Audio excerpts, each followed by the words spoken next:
Before I start taking this thing apart, let's take a look at a couple of things here. All these parts are made out of brass. I've been making them brass and walnut for quite a while. There's the other side, and the varnish is in need of repair.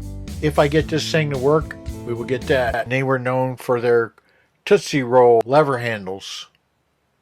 Here you have the brass works here that is tarnished over the years. The sight is broke, but I have a one that will replace it. One time I'm putting this Watco paint remover on, and it's already lightened up the color. I don't know if you'll be able to see this or not. That black area back there is rubbing off, so I don't know how much of it I'll be able to get off. This is 60 years old, so there was a lot of crud on the first one off. We cleaned it up quite a bit. This coat of True Oil. The wood is looking good here.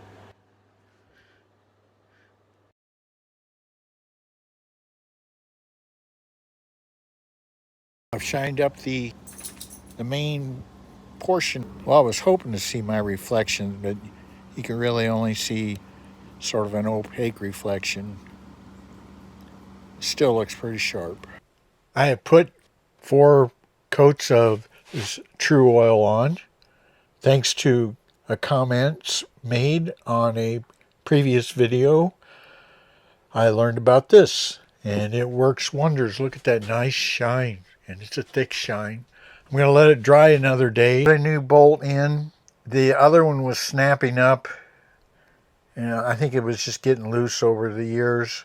I took this apart so I could clean the inside there. I'm going to put new Phelps washers, I guess, on the piston arm. Now I need to put the sight on. Let me show you the sight. It's called a V-bar drum sight. The sight will screw in right there. The new sight is on. Victor drum bar sight. It adjusts for elevation with that screw, and then it also adjusts for windage with that screw. I have to make sure I put a little burr there so that that screw doesn't come. Getting ready to run the Crony with just the Benjamin HC.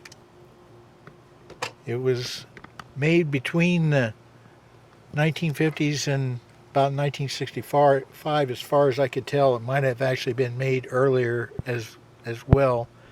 They designed it specifically for the Benjamin air rifle. I think it was a little larger diameter, but just a fraction. I couldn't find the weight of it. Estimated at 15 grains. I only took 5 sample sizes. Normally I like to take 10. I think a 10 is a good minimum sample size. But as you can see, I've got a limited number of pellets. Go over the stats with just 5 results then.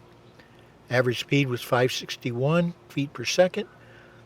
Going with the estimate, kinetic energy was 10.5 foot-pounds. And the standard deviation is a very good 1.5. So it turns out that that pellet is really good for this gun.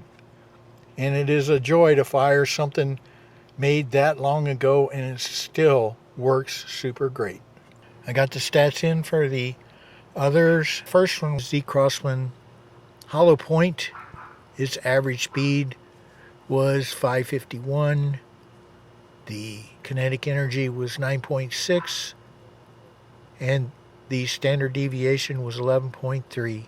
With the RWS Superdome, we had an average speed of 586 feet per second, kinetic energy of 11 foot-pounds, and standard deviation of 2.98.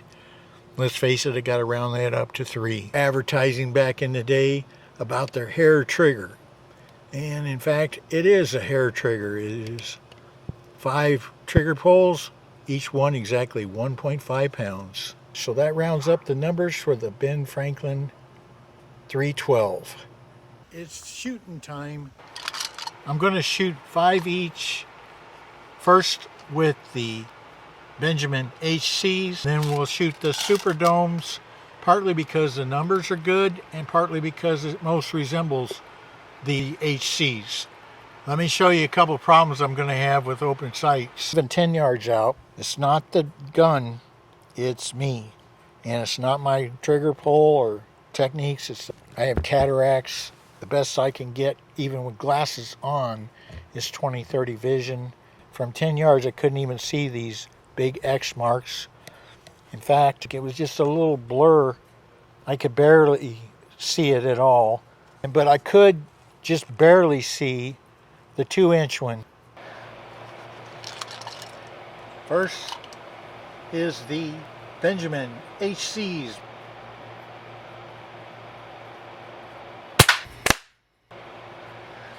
He's shooting high today, but I will continue to aim at that. Maybe it'll come down.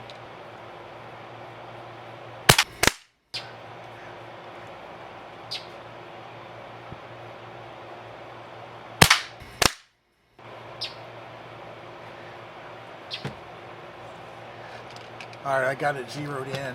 I guess it was cool, and we'll see. If it groups, then I'll finish it, make that shot 1.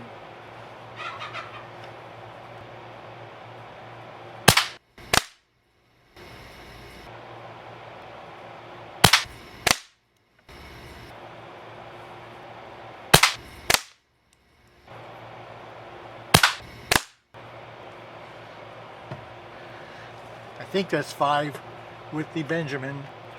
Alright, let's check out the RWS Superdome.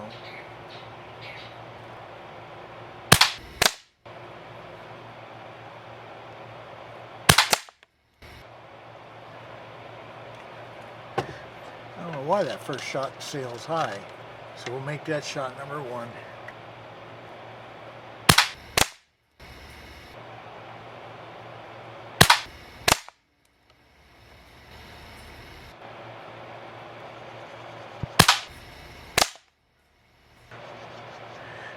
Here's the last shot. Seems like they're doing pretty good.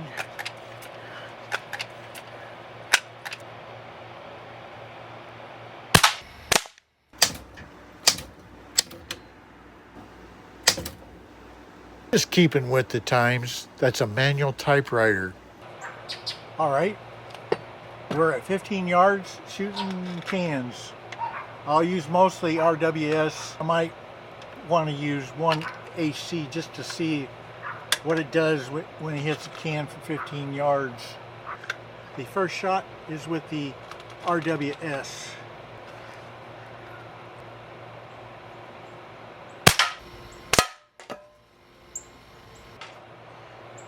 Hit it pretty good. Alright, I'm going to try one of these HCs and see how they do.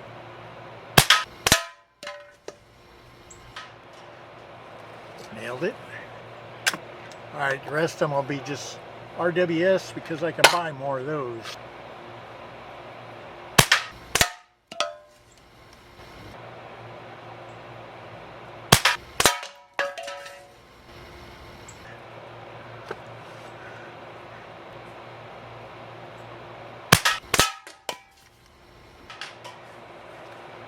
Well, that's it for the shooting. Still has some good knockdown power for 67 years old.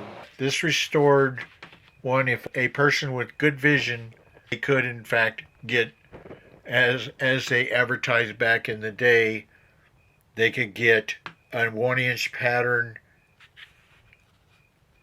at 20 yards. I'm pretty much done with this, the editing. I think this is well restored, is well worth the effort. This is one of my prize ones for sure. Well, I hope you enjoyed this video, and if you did and you haven't subscribed, please subscribe, and please remember to press the like button and comment as well. I'd like to hear what you think about this.